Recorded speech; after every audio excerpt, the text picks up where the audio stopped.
for a guy whose flat float fishing knowledge is minimal, to say the least, you've got a nice range, Simon.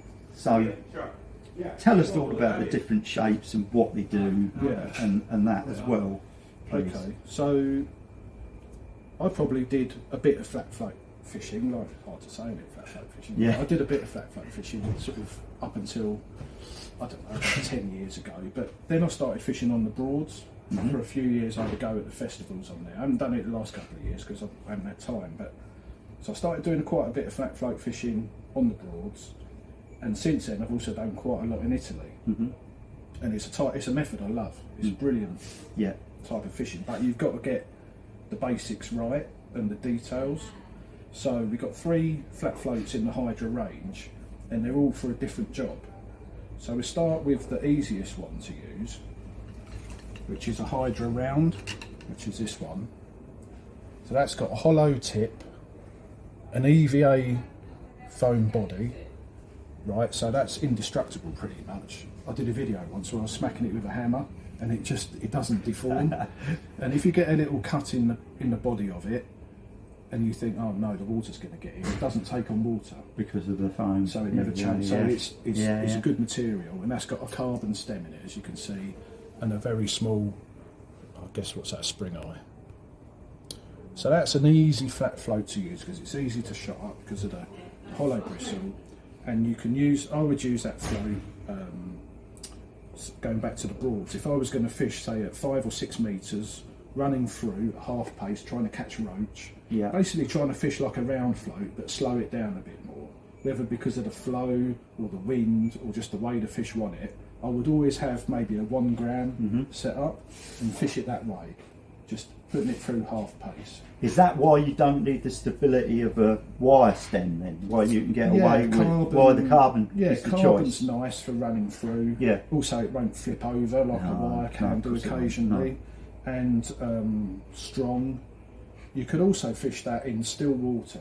Because the tip is in line with the stem, that means if you put that out in a lake, it would actually just sit like a normal float. And then if you got some wind, so in the deep canals in Italy, they would always set up a flat float on a canal. Yeah. Because sometimes there's a bit of draw, bit of tow, bit of wind, and it's surprising. Sometimes you put it out there and you think, well, what's the difference? The presentation doesn't look that different, but you can catch an odd fish. It just must be a bit stiller on the bottom. So here, like in the fens, where it's always windy when it's not, if you know what I mean. Yeah. That would. It's an it's a different. If you went to Liverpool. And it was still, but it was windy, and I don't know. Does it move sometimes during the day, Liverpool? Sometimes, You'd be surprised. You could set up one like a 2 grammer. Yeah. And if you're struggling, just try it. Yeah. And sometimes you can catch. Because generally a downstream wind on there, which makes it awkward because the wind gets behind the float. Yeah. And it's not natural, but something like that would. That'd be. The stiller you want to hold the float, the shorter the line you want. Right. Generally, a lot of flat float fishing, if you're trying to present it dead still, the tip to the float can be as short as that. Obviously, if you're going to do the type of fishing I'm talking about where you're running it through, you can have a long lash. Bit of a longer line. So that's a really nice float for that type of job. If you're going somewhere where it's flowing hard and you want to hold it dead still all the time, that's not the float to use. No, but if you're running through, loose feeding, little balls, ground bait, just trying to slow it down, that's a real good. I did a video with that on the Trent at Burton Joyce once, running it through, and that was a good example of how to use it. So that's the first one. The second one is a Hydra Blade. So that one goes from 0.5 gram to 5 grams now. Yes, it does, yeah. This one goes up to, I think, 50 grams. From 2. 50 grams? Yeah, it's a big float. Right. We'd be on a feeder, wouldn't we? Yeah, I would be. I'd be in my house, mate. I'd be in the front room watching telly, but doing that. So this is so the difference, obviously, you can see in the design, is the way that the tip is offset from the stem, and where the connection is off to the side. Yeah. So the float will be sitting. So this is a float that's designed for holding still. So there's a lot of fishing in Italy where you're fishing with bloodworm for skimmers on their canals that flow, even tidal, so flow both ways, go up and down. And this is the float for that job. It's got a long fiberglass tip a wire stem for stability, and just connect it here with a bit of silicone. And you can dot. It's important to fish this float dotted to the extreme because you'll see lift bites. Yeah. And again, it's got the EVA body, so it's very strong. Again, even if you look at it and think, oh, it's got a crack in it, it doesn't matter. So it's quite practical. Do you fish that with a lot of line on the deck? When you can fish it with a lot of line on the way they normally set. I mean, I'm telling you what I've learned. Yeah. I'm not trying to say that I've made. Well, I'm learning from you now. So a classic rig for this would be your bulk, and then you'd have below you, say from your hook to the bulk, say 40 centimetres or 45, and then you'd have one, say number 9 on the loop. You'd have a 25 centimetre hook length, not a short one, 25 centimetre, and then you could have maybe 3 number 9s between the number 9 and the bulk. Oh, right. And then you have the option of fishing that last number 9 just off the bottom with your hook length on. Bearing in mind you're holding still, so you've got to beat the flow. Then when you get a lift bite on that number 9, because it does happen even though the water's flowing, that long tip will rise up. Brilliant. And then if the flow is sort of, or the fish want it even more static, you can put that number 9 on the bottom. Yeah.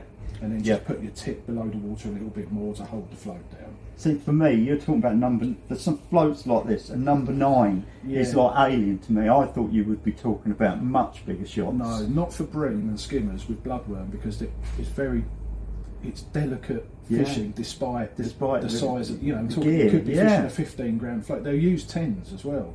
One number 10. Yeah, it takes a bit of sort of getting your head around sometimes. It does when you start talking about floats this size. Yeah, but that is sort of specific to bream and skimmers. If you were fishing for catfish, or if we were fishing for a big perch, you could have a number 8 and 3 number 8s and all a bit cruder. But sort of this float, you can see it's a delicate float, really, for the size of it. The tip, it's not a great big thing. No, that's true, really. That's what they're designed for. So, but I've used this float on the Broads a lot in the past for skimmers. It's a lovely, it's a brilliant way of fishing. Just pop in some ground bait, sit on top of it. You can still edge it through at half pace if you want to, but really it's designed for holding still when it pops up. Popping in a bait dropper and that as well. So that's and this is the one I like the look of. This is a new one. This is called a Kimble, which is the same body and wire and sort of connection system as a blade. Again, it's EVA, so strong, but you can see it's perfectly in line, which is going they look great back towards the blade, the round in a way. It's a straight float, but it's a more delicate float.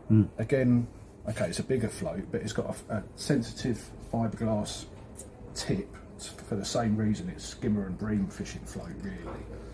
And that's sort of in a different situation where you've got a deep venue that's pushing more on the surface due to wind plus some flow. Then you would use this one because it sits straight. If the flow varies, the float still fishes the same way. Whereas with an angled tip float, you've got to get exactly the right size within reason to flow. This one's a bit more versatile, like the Round is. So that's a float you could use. We used it in Holland on the European Championships last year, where we came third. We sort of used these 2 floats, and that was a good one. Again, a sort of alternative. If you're fishing a bit with this one, I'll try this one now, and it's surprising it'll get you a bite. But that place, there was a lot of wind pushing. It was a dead straight long canal, and it was sort of hammering on the top, but on the bottom it wasn't going as much. So,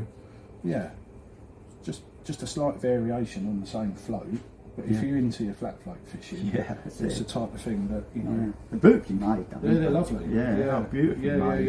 And everyone's the same because the materials are consistent. They're shot exactly the same. Pretty much.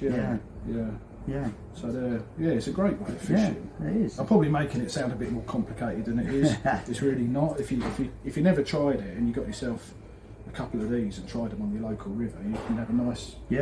It's just like fishing a stick float, slowing it down. If you want to slow it down, then use this float instead of a round one. And that's why you'd use that. I mean, because they're so small, a lot of people will say, well, why don't you use a bigger, maybe round-bodied float, or even, you can't quite get that presentation. It's not the same. No, I mean, a half grammer, you put that on a shallow river or march. Yeah.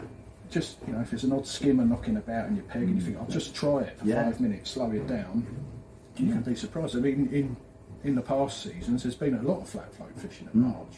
Yeah. Down the middle, there really has. So Yeah, especially last year when it really hammered through. They Yeah, could get away with a lot bigger ones. it's a method for catching better quality fish. Yeah. You know, if you just want to just slow your bait down, maybe fish with a bit of a bigger bait, try and catch some quality fish rather than loads of little ones. It's just another method. Yeah, no, that's great. And then, I'm moving on to these. These are a bit special, aren't they? Yeah, the flat float winders. There's nothing like that. I've not seen nothing like that. No, it's always a problem, isn't it? How do you? I know these can get damaged and it doesn't matter, but it's preferable to keep them in as good a nick as possible. They look nicer for a start.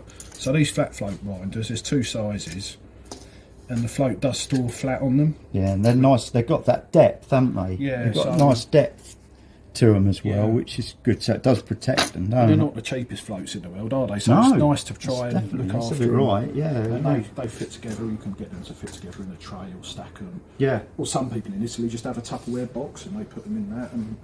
And you've got them in these 2 sizes, small and large. Yeah. But they're good sturdy ones. Oh aren't yeah, they're they? strong. They're Nice, snap. proper length ones as well. Yeah.